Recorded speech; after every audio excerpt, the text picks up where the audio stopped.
Hello everybody, welcome back to my channel. আজ আমি চলেছি সকলের চোখের মণি মন্দারমণির উদ্দেশ্যে।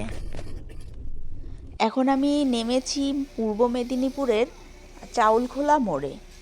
এখান থেকে অটো করে যেতে হবে মন্দারমণি সি বিচে। তো চলো তোমরা সবাই। প্রত্যন্ত গ্রামের মধ্যে দিয়ে রাস্তা চলে গেছে মন্দারমণি সি বিচের দিকে। কলকাতা থেকে মাত্র 150 কিমি দূরত্বে অবস্থিত মন্দারমণি বর্তমানে ভ্রমণের সেরা ঠিকানা। মাত্র 4 ঘন্টার মধ্যে খুব সহজেই মন্দারমণি সি বিচে পৌঁছানো যায়। মানুষের অতি ব্যস্ততম জীবনে একটু মুক্তির স্বাদ পেতে উইকেন্ডে ছুটি কাটানোর আদর্শ একটি জায়গা হয়ে উঠেছে এটি। চাউলখোলা মোড় থেকে মোটামুটি 11 থেকে 14 কিলোমিটার পথ টোটো, অটো বা ট্রেকারে চড়ে পৌঁছে যাওয়া যাবে এই মন্দারমণি সি বিচে। এখন আমি চলে আসলাম মন্দারমণির একটা রিসর্টে, যেখানে আমি থাকবো। রিসেপশনে ঢুকছি, এখান থেকে একটু কথা বলে চাবি নিয়ে তারপর যাব রুমে। এই রিসর্টটাতে সামনেই একটা সুইমিং পুল আছে। পুলটা একটু ছোট দেখতে, কিন্তু একদম সামনেই আমার রুমের। চলো আমার রুম ভিউটা হয়ে যাক।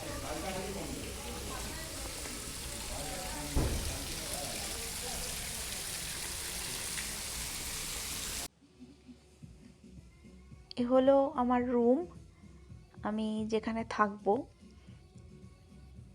সবে এসেছি, একটু ফ্রেশ হয়ে রেস্ট করে তারপর বেরোবো বিচের উদ্দেশ্যে।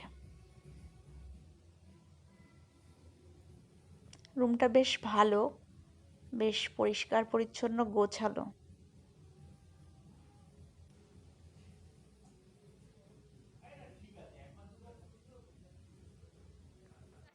তো বন্ধুরা, আমি চলে এসেছি মন্দারমণি মেইন সি বিচে। দীঘার থেকে অনেকাংশে নিলিবিলি এই সমুদ্র সৈকতে একটু নীল নির্জনে সমুদ্র দর্শন বা সমুদ্র স্নান করা, বালির উপর দিয়ে লাল কাঁকড়ার সাথে তাল মিলিয়ে হেঁটে চলা, সকল মানুষের কাছেই এটা খুবই উপভোগ্য। মাছ ভাজা, কাঁকড়া খেতে খেতে সূর্যোদয় বা সূর্যাস্ত দেখতে দেখতে দুদিন কিভাবে অতিক্রান্ত হয়ে যায় তা টের পাওয়াই মুশকিল।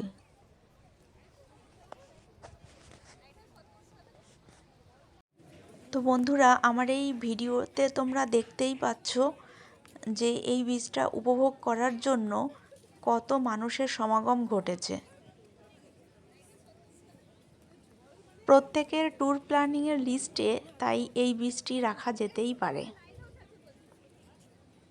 সমুদ্র সৈকতে এসেছি আর মাছ ভাজা খাবো না, সেটা কি হয়? চলো এবার সেদিকে যাওয়া যাক। তো এখান থেকে নিয়ে নিলাম কাঁকড়া আর পমফ্রেট। এদিকে হচ্ছে মাছ ভাজা, আমি অপেক্ষা করছি কখন হবে আর কখন কাঁকড়াগুলো আমি খাবো।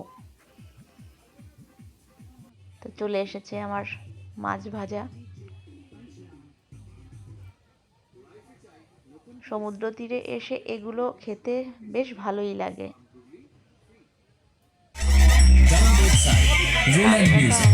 অসাধারণ করেছে।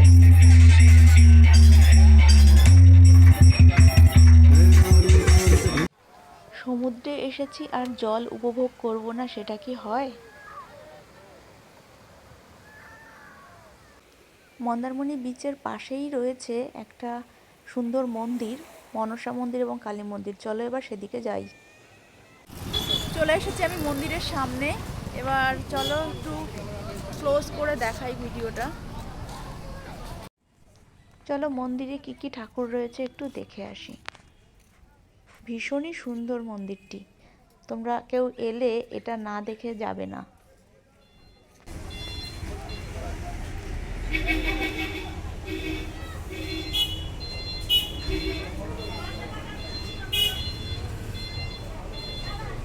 মন্দিরটা এখন বন্ধ আছে। ভেতরে হচ্ছে মনসা ঠাকুর রয়েছে, মনসা মায়ের মূর্তি।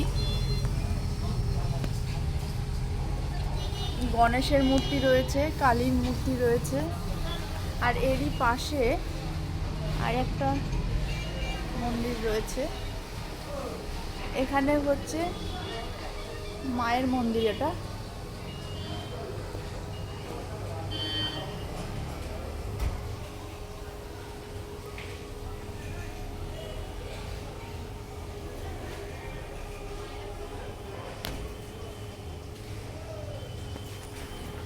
এই মন্দিরের পাশেই রয়েছে একটা বড় মার্কেট, যেখানে সমুদ্রের আশেপাশে যেসব জিনিস বিখ্যাত সেগুলো এই মার্কেটের মধ্যে পাওয়া যাবে। চলো আমি মার্কেটটা একটু ঘুরে দেখি।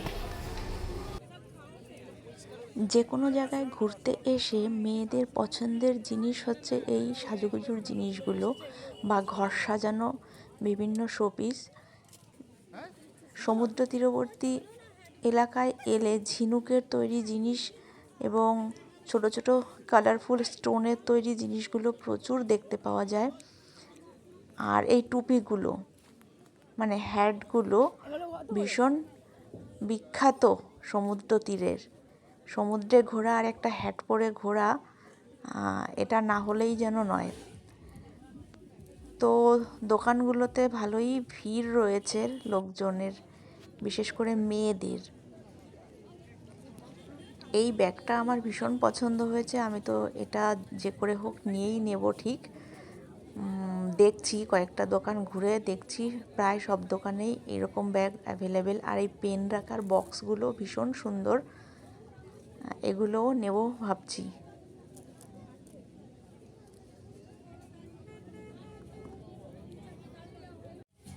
ঘর সাজানো বিভিন্ন শোপিসগুলো বা এই হাতে তৈরি পেন্টিংগুলো দারুণ লাগছে দেখতে। যদিও এগুলো সবই ছোট ছোট বাঁশ বা ঝিনুক এগুলো দিয়ে তৈরি। 120 টাকা।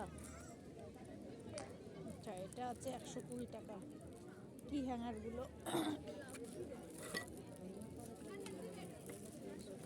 তোমরা মন্দারমণিতে এলে এই মন্দিরের পাশে হচ্ছে এই মার্কেটটা, অবশ্যই ঘুরে দেখো। এখানে অনেক ইউনিক জিনিস পাবে যেগুলো হয়তো বাড়িতে গেলে আশেপাশে কোনো মেলায় বা দোকানে পাবে না।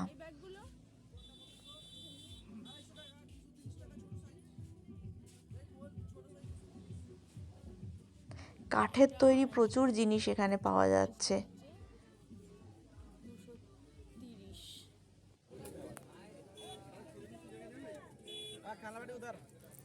ঝিনুকের তৈরি বিভিন্ন ধরনের নেকপিসগুলো দেখে তো চোখ সরাতে পারছি না, মনে হচ্ছে এটা রেখে ওটা নিই ওটা নিই, কিন্তু এতগুলো তো নেওয়া যাবে না। আমি তার মধ্যে থেকে দেখছিলাম কোনটা বেস্ট লাগছে, আমি তার একটা নেব।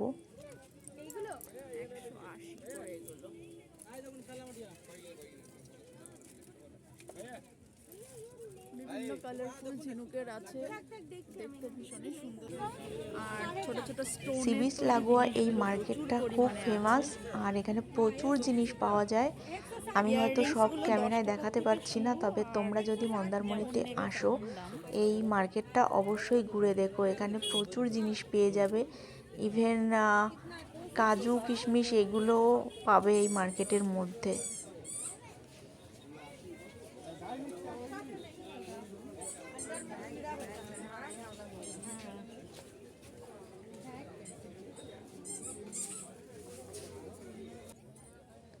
এখানে ঘুরে একটা জিনিসের খুব প্রবলেম বুঝলাম, সেটা হচ্ছে ফোনপে সব দোকানে থাকলেও কোনো কিছু পে করতে গেলে প্রচুর ঝামেলায় পড়তে হয়, তাই ক্যাশ রাখাটাই সবথেকে শ্রেয়। একটা টুপি আমি নিয়েই নিলাম, বন্ধুরা টুপি খুব পছন্দ হয়েছে, নিয়ে নিয়েছি আমিও। অনেক ঘুরে পা ব্যথা হয়ে গেছে, এবার একটু রেস্ট নেওয়ার জন্য এটাই পেলাম, বেশ আরামপ্রিয় জিনিস, বাচ্চাদের মতো আমিও ইউজ করছি।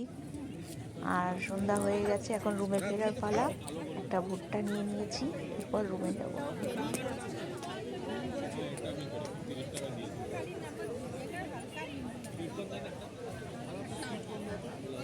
নেক্সট ডে সকাল সকাল আমি সুইমিং পুলে চলে এসেছি পুলের মজাটা নিতে।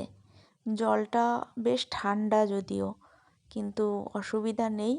সুইমিং পুলের মজাটা তো অবশ্যই নিতে হবে। আমার মতো বাকিরাও রয়েছে এখানে।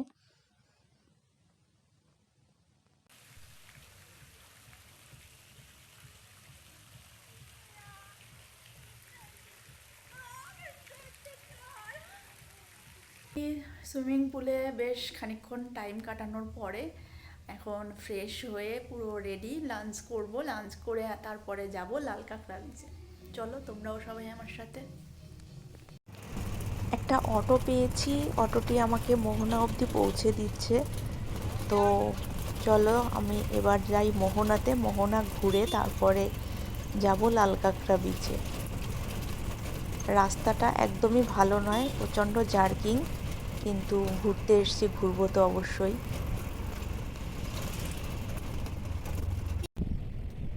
এখন আমি চলে এসেছি মোহনাতে, মন্দারমণির মোহনা।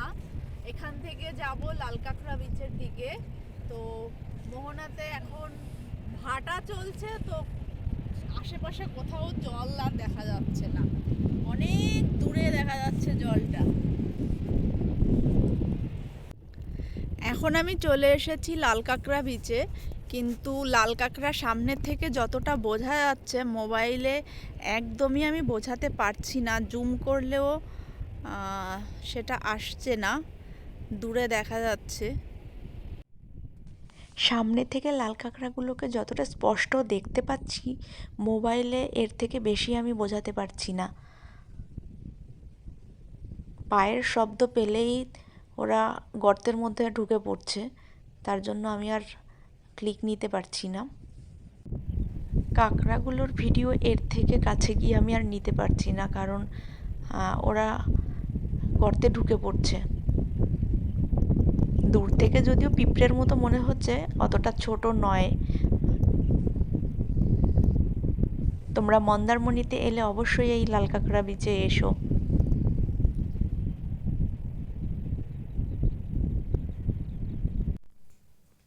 হাই বন্ধুরা, এখন আমি চললাম একটু ঝাউবনের দিকে, আর লাল কাঁকড়া আরও বেশি কিছু দেখা যায় কিনা সেই জন্য। ঝাউবনের দিকে আসতে এরকম অসংখ্য ঝাউ গাছের গোড়া সমুদ্র তীরবর্তী এলাকায় পড়ে আছে, শুধু শিকড়গুলোই দেখা যাচ্ছে মাটির মধ্যে রয়েছে। আর সমুদ্রের জলটা আজকে অনেকটা ওপর অবধি চলে এসেছে। এখানে গাছের গুঁড়ির উপরে বসে অনেকে ছবি তুলছে। জলটা অনেক দূর অবধি চলে এসেছে আজকে।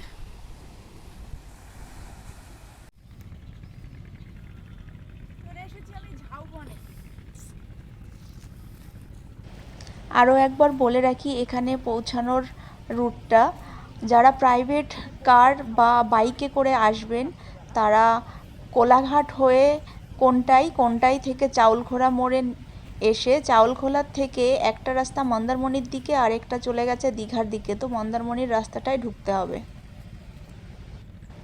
1-2 দিনের ট্যুর প্ল্যানিংয়ের মধ্যে বেস্ট ডেস্টিনেশন হলো মন্দারমণি। যদিও আমি এখানে এই প্রথম, আমার বেশ ভালো লেগেছে।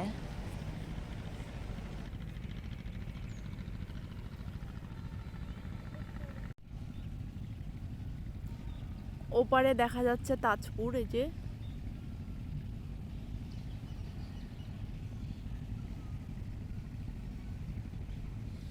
আর এই দিকটায় জলধা ব্রিজ।